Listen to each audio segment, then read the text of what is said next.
All right. Assalamu alaikum wa rahmatullahi wa barakatuh, everybody. It's your brother Preacher Moss here, the host of the SOS Shout Out Show. A shout out to the great meltdown happening in Houston. Hold it down, people. It's only get hotter tomorrow. Everybody worrying about the tropical storm in the Gulf. Hope you stay dry. Hope it's nothing major. Hope it's a drip and it's a drip and it's not a flood. That's what I'm thinking. Um, yeah, I today's topic is something I've really been focusing on. I've really been trying to look at the etymology of decision making as we see it. You know, sometimes when you look at things, this is stuff you heard about in the 50s and 60s. People being denied their rights, the assault on voting rights, the open assault on religion. There are people who are advocating. It used to be people advocate they would violate or defile a place of worship. Now they argue against the permit so it doesn't get built, like in Broken Arrow, Oklahoma.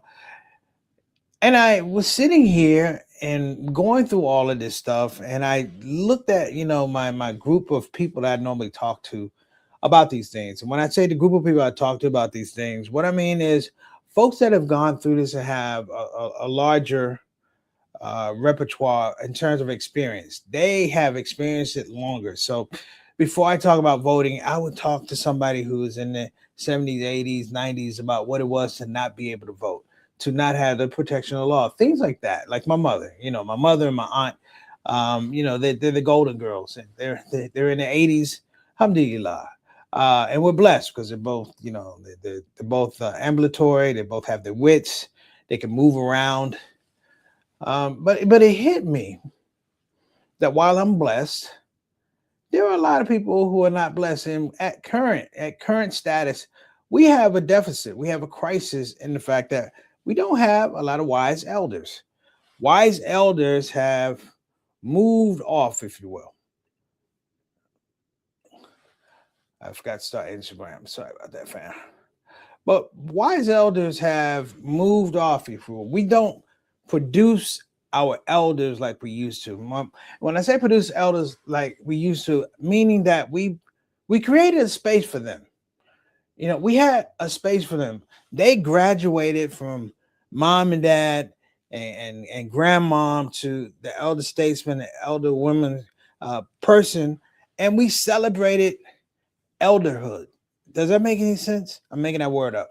We celebrated elderhood, and I began to think about this because I get my news on the phone like a lot of you, and I saw where Defense Secretary Little Petey was advocating for more money to fight this war, billions and billions of dollars to fight this war. Now, a report just came out. We just spent $35 billion to fight in Iran. Now, people, remember, this started in February. We are now in July, and we spent $35 million. And I keep thinking, I'm like, why? What changed from the Obama period? What changed from the Reagan period or the Carter period or the Clinton period? And it is the fact that there's been a demonstrative change in how we see our elders. We are not, I tend to think that maybe I'm, part of the last group generation whereby we really endeavored to take care of our elders, right? Meaning this, that when we moved out of our house, if our elders got older, infirm, could not take care of themselves, we either moved in the house with them or we moved them in the house with us. This may be a shocking statistic, but I looked it up, and this is scary. 92% of residents in assisted living or retirement communities are non-Hispanic whites. They are white people. Black people are like 2% in these retirement homes. On the flip, African Americans, people of color, are disproportionately represented in nursing homes. Now, the scope of a nursing home is that we can no longer provide the care. We physically, emotionally, we can't provide the care. that the illness or the disability is so extreme, it goes beyond our will to address it. Okay.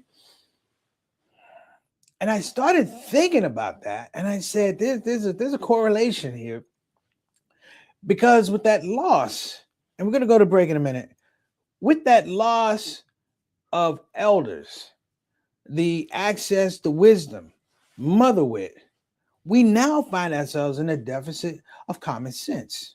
Look at who your elders are in positions of power. You take Donald Trump, 45 and 47, who's 80 some years old. He is not a wellspring of wisdom. Nobody looks to him that way. He is a wellspring of selfishness. He's a wellspring of narcissism.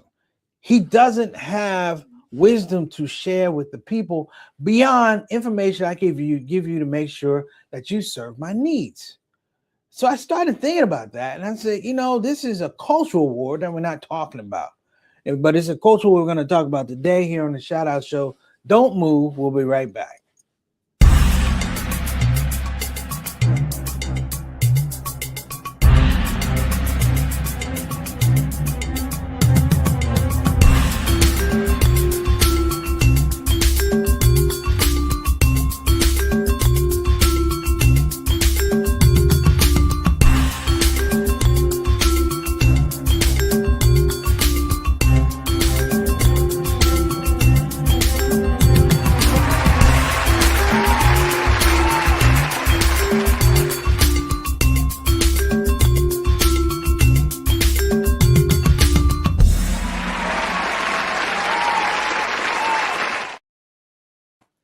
All right, we're back. Before we get started, let me get down in the shout out section. I shout out Warriors, a Hall of Fame, and I'm also gonna get out to the IG section as well.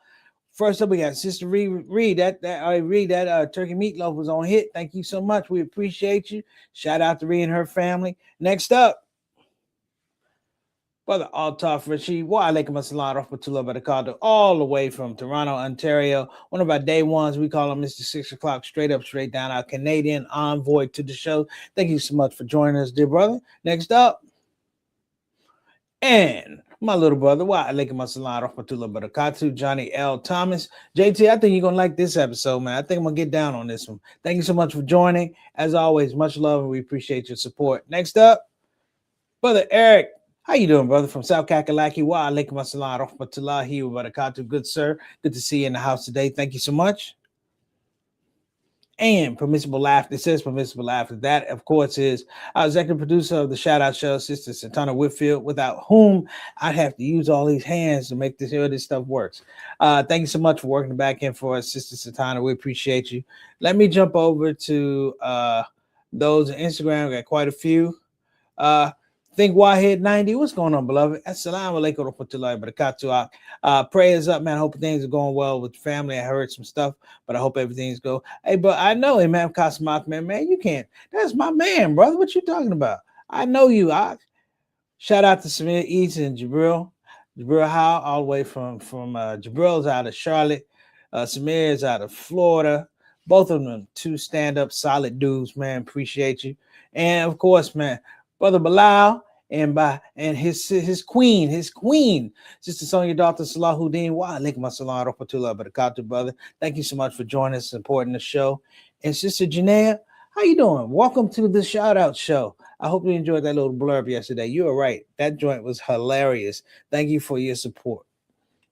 So I'm going to get into this because there's parts of it. There's something about my age right now that when I walk into a room full of young people, I get nervous.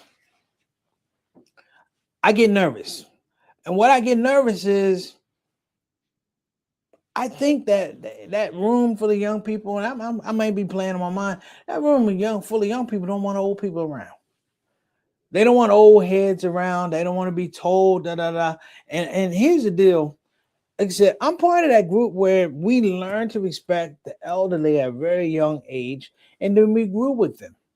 And so as they progressed in age and may have health problems or disabilities, what we found was It was a consensus of understanding that the community would get older. And as a part of the community getting older, we would endeavor to take care of the community. That doesn't happen now. When you look to leadership anywhere around the world for the last 20 years, except the last couple of years, when you look to leadership, what you found was not a grandfather quality, a grandmother quality, but there was something of expected sage behavior. I didn't say sane, I said sage behavior, meaning that you could look at the situations that have led you up to the point and be honest whether you're right or wrong, or you pass or fail, but you can recognize the situation, the scenario around you. My fear today is at the height of power, we have somebody that we don't respect as an elder. Nobody looks at Donald Trump as an elder. We don't give him or court him that type of respect. Think about this. Think about this. Think about somebody in your neighborhood, somebody in your family, somebody in your circle of influence that's 80, 85 years old. Think about how you treat them. Think about how you feel about them.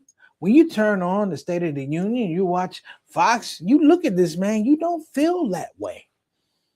Now, the scary part is he's produced a plethora of people who they respond that way.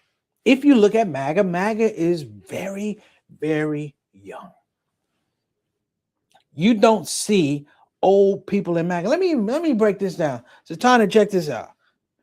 In Trump's second term, we talk about old heads that support him in the first term. You don't even see them. You don't see a Steve O'Bannon, now do you? You don't see some of the people that he pardoned in the first term. You don't see him. He surrounded himself with young folks who don't know what the hell they're doing. Young folks who have no connection to history. The beauty of having elders, one, the lessons, two, the history, three, the resource, right? The resource. The civil rights movement is built upon referring and connecting to the elders, the people who came out of the plantations and built something. Out of the plantation and built something and framed foundational understanding and foundational execution, who didn't have the merits or the benefits of higher education, forget basic education, they didn't definitely have higher education, but found proficiency in just common sense. And as you watch it now, there has been a movement that moves us away from the elders. The only time you see elders on TV is when they sell insurance, Colonial Penn Life. And then they have a young guy selling Colonial Penn Life. My point is the elders. Now, Satan and I, we come out of the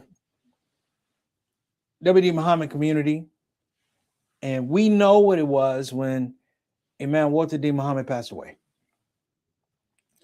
We knew what it was when Imam Qasim Ahmed passed away. We felt a sincere and substantial loss. Why? A substantial loss. Why? And these are people who we celebrated, but when they left, it was a loss. Why? Because they gave us reference points for our own personal growth and development. Just recently, and I was going to do the show on this, I'm going to do it next week, inshallah.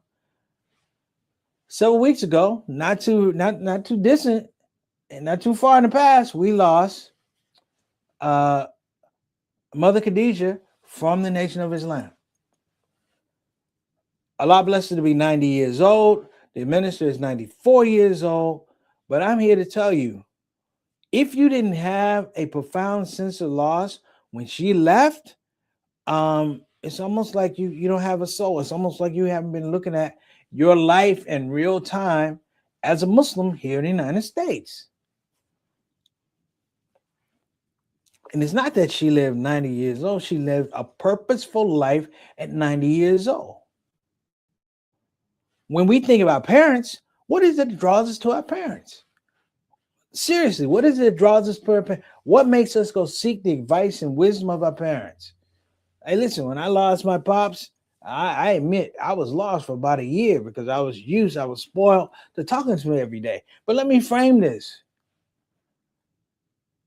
We seek out our elders because when they speak to us, they speak from a plateau or a foundation of purposeful life and purposeful giving.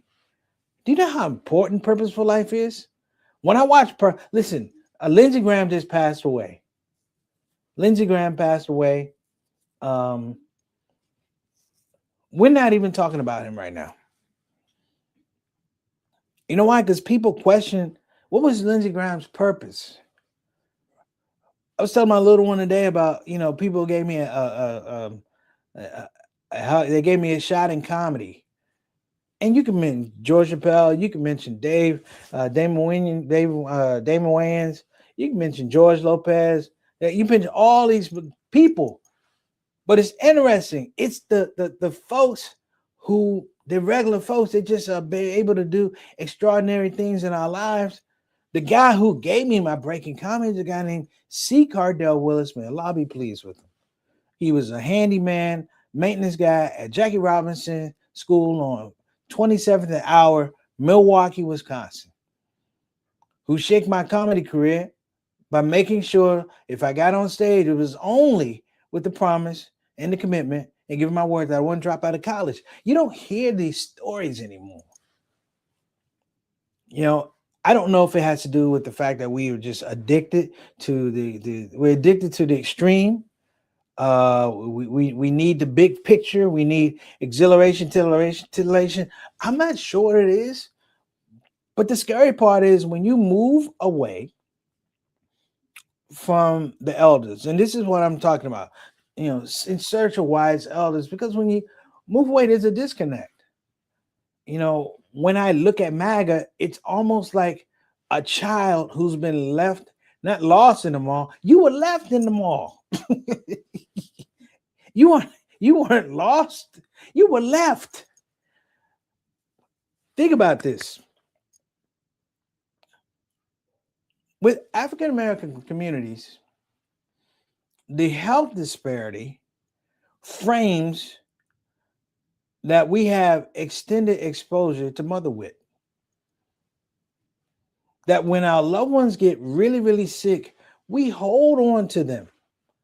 We're not in senior retirement homes or assisted living. When we have to let go of our loved ones at the end, they're at nursing homes.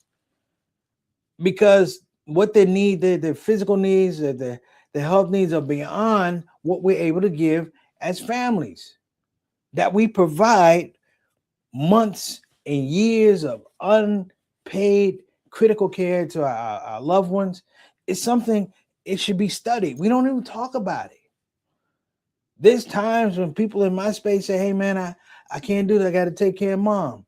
And look, Papa needs this. And the funny part is when they tell me, I don't flinch. It's no question like, oh, what you mean? I know what that is. I know what it is to have to take off work and take a parent to a doctor's appointment, physical therapy. We all know what that is. To have a parent in the home whereby their health is 50-50. There's a chance where life could end in the home. Hear me now. In the home, not in the hospice. In the home. And somehow, some way, these populations, these folks, amongst us, somehow muster the energy to say, this is the reality, but we're still going to keep going. That brings me to this point. Where's the wisdom going to come from? Where's the wisdom going to come from? Islam has a tradition whereby wisdom is always accessible because the nature of the religion is that you have to always continue learning. There's nothing scarier than a Muslim that don't move this way, that way, this way. They are sedentary. That's a scary thought, right? We laugh at the uncles, the black uncles, or the Latino uncles, the Pakistani uncles. We laugh at them, but listen to what we do. We laugh at them, but we give them titles. Aunties, we laugh at them, but we give them titles. In the Christian church, the mother of the church, mother and soul, because I grew up Christian, mother and soul, we laugh, but we give them titles, which frames the fact that there's a deep respect there that resounds beyond and will resound beyond when they leave this earth. That they leave us narratives that make us better. Leave us narratives to help us search our souls and find better versions of ourselves. But I'm looking at it now, and I'm like, we're in a deficit right now. At probably one of the most crucial times in American history, with wars, with war. Look at the Secretary of Defense. How are you firing generals who have a wellspring of understanding wars? Because they're going to tell you, from my experience, not just my experience as a general or a lieutenant or a captain, from my experience of dealing with war, this is not a good situation. That if you look at it, the people who are leading us down what I call this variable road to hell, who are they listening to? Who are they listening to? I thought about that. I really thought about it. And it does haunt me. Let's be clear. It does haunt me because I'm like, if you're not listening to somebody who has common sense above you, at least at your level, there's no way you're going to pull it from people that you don't respect. Thus, we have the mess what we have today. Let me go. I know we have some folks on Instagram. Let me throw this out. Samir Bilal. Let's see. R. Gladys, how you doing? Yes, Sister Janaea, thank you. Diary of a Muslim Nobody. Okay. I'm this. And Sister Ruth, nuts for love. How you doing? Assalamu alaikum too, brother. Sister Ruth, good to see you. So let me get to the wrap, because we got like 7 minutes. Let me get to the wrap. How can we improve this? Because I don't want to be up here and talk about it's bad, it's bad, it's bad, it's bad. How can we do this? I think one is we need to do a full-on assault to preserve our history.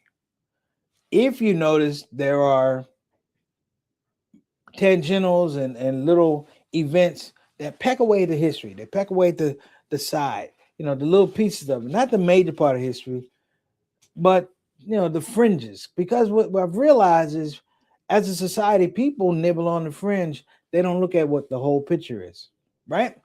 That's number one. Number two is begin to archive. Been to archive. I had a documentary that was shot about me called "Who Needs Preacher Moss," and I went back and forth with the title. It was okay, but I realized the reason that I like this documentary is because it had my mother in it. That I could look at a video representation of my mother talking about me becoming a comedian and speaking in a way where you understand the way she taught. It framed my ethic about being a comedian. In many ways, it framed my ethic about being a Muslim, right? When's the last time any of us sat down with our parents and say, listen, I want to interview you.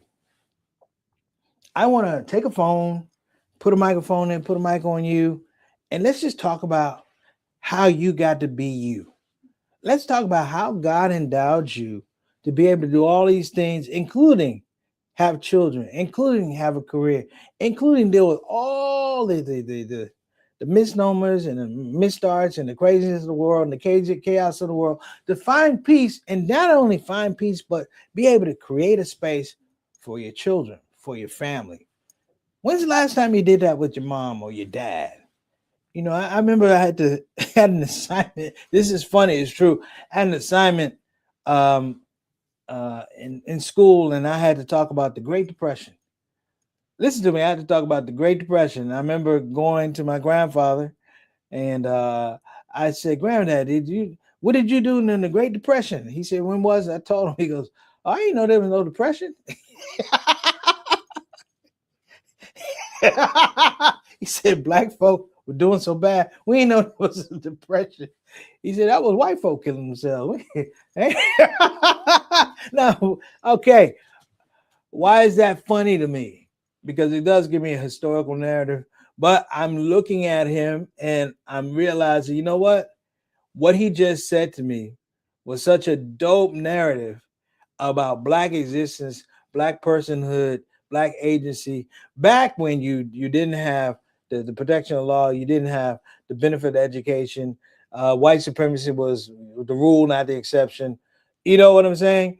That white supremacy exceptionalism was the rule of the day. And that's what my grandfather told me.